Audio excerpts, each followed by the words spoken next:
नमस्कार साथियों, मेरा नाम advocate Amit Pandey, high court Uttar Pradesh, also I am faculty at house. और आज बात करेंगे कल जो यूपीएसआई में मित्रों ने, साथियों ने बवाल काटा है, जो भर्ती बोर्ड को ज्ञापन दिया है, उसके ऊपर भर्ती बोर्ड क्या कार्रवाई कर रही है, जांच के आदेश हो चुके हैं या होने वाले हैं, इसके ऊपर भी बात करेंगे। साथ ही बात करेंगे कोर्ट में क्या स्टेटस है, हाई कोर्ट में क्या चल रहा है, भर्ती रद्द होने की कितनी संभावना है, भर्ती रद्द हो तो सकती है कि नहीं सकती है, क्या होगा, 140 नंबर वालों को की जांच होगी या 50% वालों को क्वालिफाई कर दिया जाएगा। इन सारे एस्पेक्ट्स पे बात करेंगे। साथ ही बात करेंगे कि वैकेंसी की प्रक्रिया तेज़ी से चलने वाली है या रुकने वाली है। और एक और बात, जिन मित्रों ने मुझे कल जो बवाल काटा है मेरे वीडियो पे और बहुत सारी अच्छी अच्छी चीज़ें मुझे बताई हैं, बोली हैं साथियों, मेरा काम सिर्फ इतना है कि मैं आपको सच बताऊं।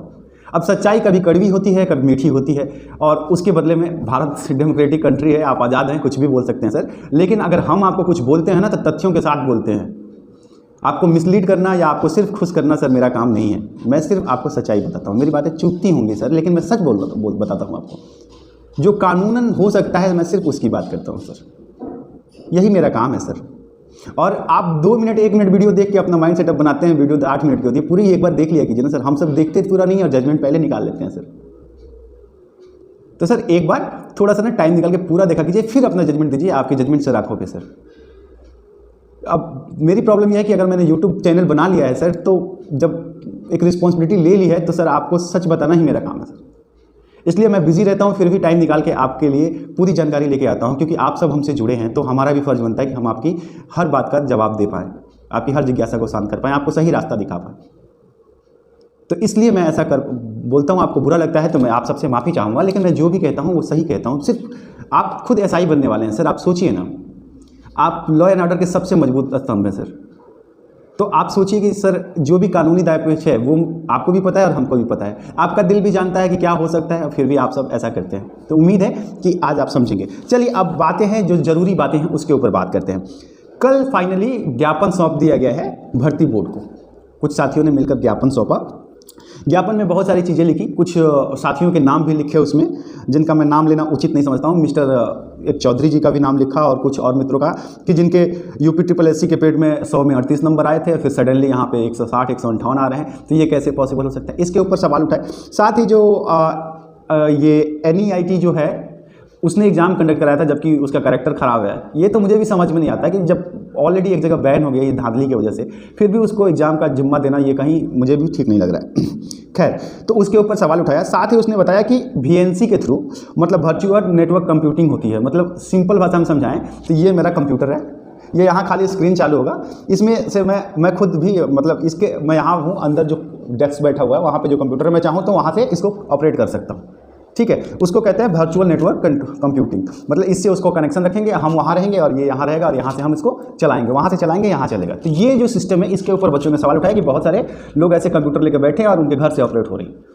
तो ये सवाल भी भर्ती बोर्ड को दिया गया है ज्ञापन में, और साथियों ने मांग की है कि इसकी जांच करें। अब आ जाते हैं, ये ज्ञापन सौंपने के बाद मैंने भी प्रयास किया, मैंने मेल भी किए थे भर्ती बोर्ड को कि मुझे एक रिस्पांस मिले, जवाब मिले, पर उधर से कोई अभी तक जवाब आया नहीं है। लेकिन जो मुझे लगता है, जो हो सकता है, जो चीज़ें हैं कड़वी हैं लेकिन सही हैं सर। तो मैं आपको बताऊँ कि देखिए, अच्छा सर एक रिक्वेस्ट करता हूँ, शायद सर आप सब देख लेते हैं वीडियो, 20,000 30,000 लोग देखते हैं सर, आप इतनी कंजूसी क्यों करते हैं कि आप सब्सक्राइब नहीं करते हैं, लाइक नहीं करते हैं? सर आप सब्सक्राइब किया कीजिए ना, अगर आप देखते हैं तो हम भी मोटिवेट रहते हैं आपके सब्सक्राइबर से। तो हो सके तो सब्सक्राइब किया कीजिए sir, it's a request, please आप सब्सक्राइब कीजिए, बेल आइकन दबा दीजिए, ताकि हमारा कॉन्टैक्ट जो है ना एक दूसरे से बना रहे हमेशा। तो पॉसिबल हो तो सब्सक्राइब कीजिए। तो देखिए अब यहाँ आते हैं भर्ती बोर्ड के ऊपर। देखिए आप लोग जो उम्मीद बना के बैठे हैं ना सर कि भर्ती बोर्ड को ज्ञापन देंगे, आप दीजिए, ये आपका हक है, आप दे रहे हैं, आपको उम्मीद है, हर छात्र को उम्मीद है। लेकिन मैं आपको एक रियलिटी बताता हूँ कि भर्ती बोर्ड ने सीधा पहले दिन इन सारे बातों को बवाल बना दिया कि ये र्यूमर्स हैं, इसमें कोई सच्चाई नहीं है, हमने पूरी निष्पक्ष एग्जाम कराया है। तो अब अगर आपके ज्ञापन के बाद से भर्ती बोर्ड जांच का आदेश दे दे तो वो अपने ही स्टैंड से हट जाए। इस चीज़ को समझ रहे हैं आप? अगर उसने आदेश दिया तो कहीं ना कहीं ये बात साबित होती है कि भर्ती बोर्ड को लगता है कि हाँ कुछ गड़बड़ी हुई है। और अगर भर्ती बोर्ड ने अभी, जैसे कि मामला एक तरफ कोर्ट में है, तो अगर भर्ती बोर्ड ने इस वक्त जांच का आदेश दे दिया तो कोर्ट में ये एक बहुत मजबूत एविडेंस बनेगा कि भर्ती बोर्ड ने जांच का आदेश दिया है। मतलब कहीं ना कहीं भर्ती बोर्ड जो है वो गलत है, उसको लगता है, खुद ही लगता है कि कुछ ना कुछ गड़बड़ी हुई है, जिसकी वजह से उसने इंटरनल जांच के आदेश दिए हैं। तो ये मामला कोर्ट के लिए एक बहुत मजबूत सबूत हो जाएगा और कोर्ट फिर फाइल खोल के बैठ जाएगी। तो इस वक्त में ऐसी गलती भर्ती बोर्ड के करने के चांसेस बहुत कम है सर, कि भर्ती बोर्ड, और ना ही कोई इंटरनल इंक्वायरी भर्ती बोर्ड करने के मूड में है। ये भी मैं आपको बता रहा हूँ, वो इसलिए बता रहा हूँ क्योंकि देखिए इंटरनल इंक्वायरी अगर करने के बाद भी रिपोर्ट अगर सबके सामने आ जाए, मैं कोई नकारात्मक बात नहीं कर रहा हूँ, मैं जो फैक्ट है, क्योंकि देखिए भर्ती बोर्ड के ऊपर इस टाइम सबसे बड़ी रिस्पॉन्सिबिलिटी ये है कि इलेक्शन से पहले वैकेंसी को कंप्लीट करना। इलेक्शन सबसे बड़ी प्रॉब्लम है सर। इलेक्शन से पहले योगी जी को भी दिखाना पड़ेगा ना कि भैया हमने इतनी भर्तियाँ दी हैं, तो ये सारी चीज़ें भी हैं सर। इसलिए भर्ती बोर्ड अभी अगर जांच में जाएगा तो फिर जांच में कुछ समय लगेगा और भर्ती आगे चल जाएगी, जबकि भर्ती बोर्ड ने कल ही कहा है कि जनवरी तक हम रिजल्ट पब्लिश कर देंगे। आपको समझ में नहीं आ रहा है कि भर्ती बोर्ड, मैंने कल आपको बताया था कि भर्ती बोर्ड बहुत तेजी से आगे निकलेगा। एक बार जब सबका सिलेक्शन हो जाएगा तो मामला वहां ठंडा होना ही है। तो भर्ती बोर्ड बहुत तेजी से काम करेगा, जनवरी तक रिजल्ट निकालने की बात कर रहा है। तो आप भर्ती बोर्ड से साहब ये उम्मीद ना करें कि वो जांच करेगा और जांच के बाद से सबके साथ न्याय होगा या अन्याय होगा, ठीक है। तो आप भर्ती बोर्ड से उम्मीद ना करें, आप अपना काम करें जो आप कर सकते हैं, क्योंकि आप बवाल करते रहेंगे और उसमें से 9000 लोग अपना मेहनत से तैयारी करेंगे और सिलेक्शन लेके आराम से बैठ जाएंगे और फिर आप कोर्ट केस करते रहेंगे। और एक और चीज़ आपको बताते हैं कि आप कोर्ट केस कर रहे हैं सर, आप बेरोजगार हैं, कहाँ से लाएंगे सर और कितने दिन करेंगे? अभी तो रिजल्ट भी नहीं आए हैं सर आपके। एक चीज़ होता है कि अगर आप लोग सेलेक्टेड है तो फिर आप केस लड़ते हैं, फिर आपको नौकरी मिल जाती है, फिर चलिए उसके लिए अलग बात है। अभी आप खुद उस कट ऑफ लिंक में हैं या नहीं हैं आपको नहीं पता है। री एग्जाम होने के बाद भी आपके चांसेस कितने हैं कि आप निकाल लेंगे आपको नहीं पता है। फिर कोर्ट केस, खैर ये आपका व्यक्तिगत मामला है, मुझे ट्रोल मत कीजिएगा इस पर। तो ये अब आते हैं यहाँ से कोर्ट की तरफ शिफ्ट करते हैं कि हाई कोर्ट में क्या चल रहा है इस मामले को लेकर। देखिए मैंने जितनी भी सूचना इकट्ठी की है, जितने भी मित्रों से, अपने सोर्सेस से जितनी भी सूचना, हाई कोर्ट में अभी तक कोई केस फाइल हुआ नहीं है। एविडेंस जुटाए जा रहे हैं, कोर्ट के अंदर अप्लाई किया गया अपील के लिए, कोर्ट ने अभी एक्सेप्ट किया नहीं है, ठीक है। एविडेंसेस कंक्लूसिव जुटाए जा रहे हैं, जितनी जल्दी सारे एविडेंसेस हो जाएंगे फिर कोर्ट एक्सेप्ट कर लेगा। कोर्ट को एक्सेप्ट करना है। और एक और चीज़ कि शनिवार मतलब 24 तारीख से कोर्ट होने वाले हैं बंद, हाई कोर्ट बंद रहेगा 2 दिन के लिए, सैटरडे संडे।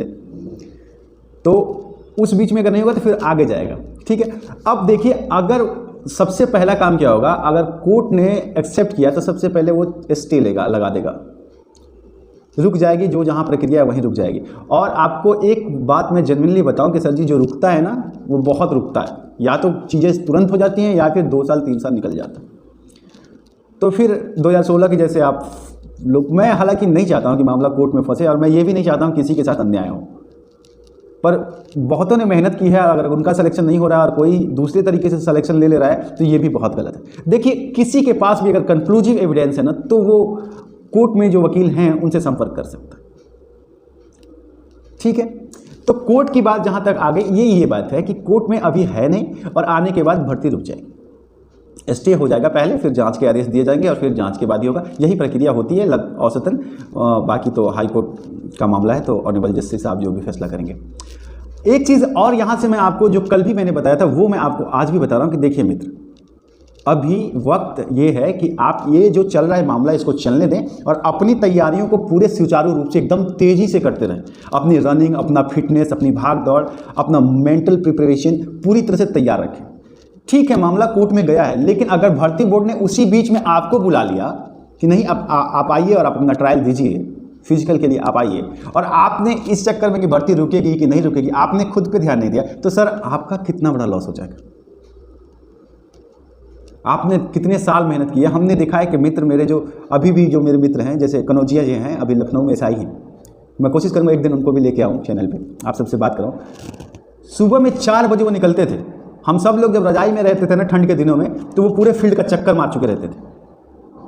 तो इतनी मेहनत की है आपने, और आज जब आपके पास मौका है तो आप अपनी मेहनत को तो न रोकिए, जो होना है वो होगा, लेकिन आप अपनी फिटनेस पे ध्यान दीजिए सर जी, क्योंकि देखिए कुछ भी कहा नहीं जा सकता है।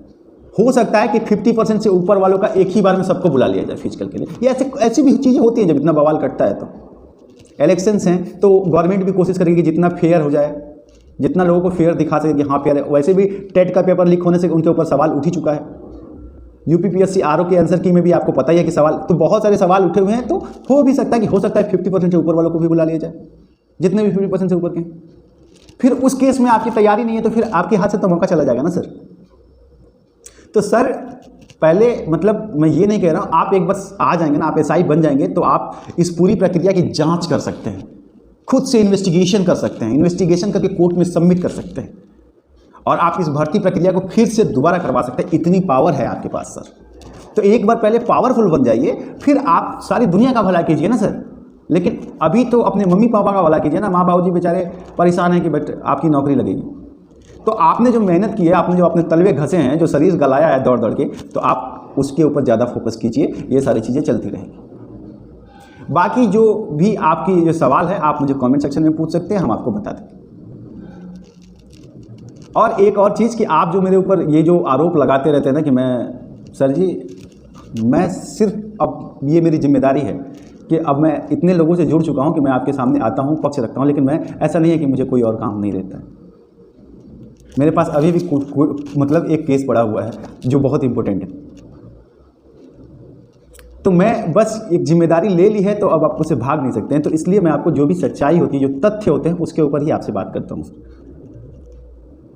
बाकी आपकी मर्जी, आप मुझे कोसें या मुझे अपना प्यार दें, ये आपकी मर्जी है। मैं आपसे रिक्वेस्ट करूँगा, पॉसिबल है तो आप चैनल को सब्सक्राइब कीजिए, सपोर्ट कीजिए।